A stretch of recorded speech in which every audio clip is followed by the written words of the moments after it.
Welcome children. आज की worksheet number 43 बल तथा दाव। हम पहले जान चुके हैं कि धक्का या खिंचाव को क्या कहते हैं बच्चों?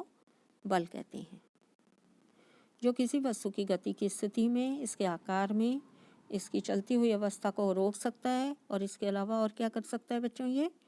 ये किसी रुकी हुई वस्तु को गतिशील कर सकता है।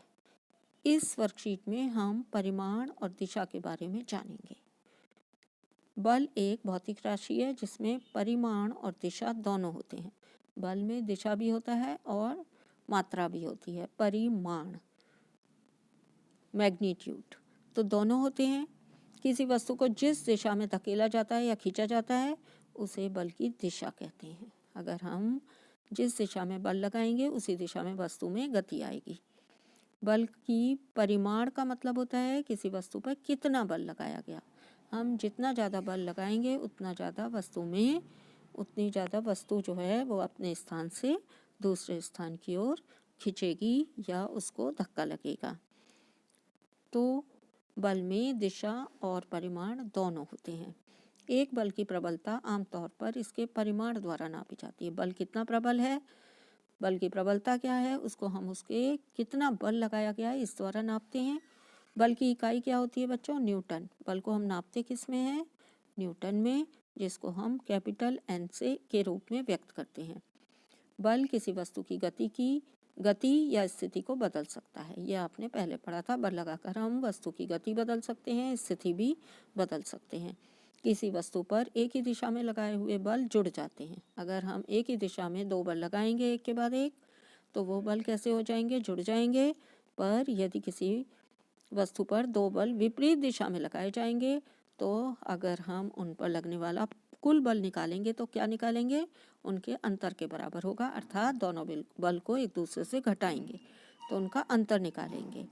अगर एक दिशा में लग रहे हैं बल तो जुड़ जाएंगे, विपरीत दिशा में लग रहे हैं तो एक दूसरे का अंतर के बराबर बल उन पर लगेगा, अर्थात घटाए जाएंगे। यदि दोनों बल बराबर मात्रा में और विपरीत दिशा में है तो कुल बल कितना हो जाएगा बच्चों? कुल बल आएगा 0, क्योंकि दोनों विपरीत दिशा में इसलिए घटाएंगे और बराबर मात्रा में है तो उनका नेट बल जो निकलेगा वो क्या निकलेगा? 0। यदि दोनों बल बराबर मात्रा में विपरीत दिशा में है तो बल आपका 0 आ गया। और अब हमें क्वेश्चन आंसर डिस्कस करने हैं। यहाँ पर आपको खाली स्थान दिए गए हैं, आपको क्या भरने हैं? खाली स्थान भरने हैं। तो क्वेश्चन नंबर 1 में आपसे पूछा गया धक्के या खिंचाव को क्या कहते हैं, तो यहाँ पर आप लिख देंगे बल। बी डैश किसी वस्तु की गति या स्थिति को बदल सकता है। कौन बदल सकता है? बल। बल में परिमाण और दिशा दोनों होते हैं। किसी बल की प्रबलता को आमतौर पर इसके परिमाण से नापा जाता है। तो यहाँ पर आप क्या लिख देंगे? परिमाण या मैग्नीट्यूड। बल की इकाई क्या है? न्यूटन। तो यहाँ पर न्यूटन लिखेंगे। यदि 5 न्यूटन और 3 न्यूटन के दो बल किसी वस्तु पर एक ही दिशा में कार्य कर रहे हैं तो परिणामी बल कितना आएगा बच्चों? तो ये दोनों बल कितने हो जाएंगे? जुड़ जाएंगे। 5 न्यूटन प्लस 3 न्यूटन बराबर 8 न्यूटन। तो यहाँ पर आंसर कितना आएगा आपका? 8 न्यूटन। यदि 5 न्यूटन और 3 न्यूटन के दो बल विपरीत दिशा में कार्य कर रहे हैं तो परिणामी बल कितना आएगा बच्चों? इनके अंतर के बराबर आएगा। तो अंतर कितना आएगा इनका?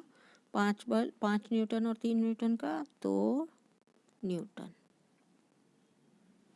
Thanks for watching.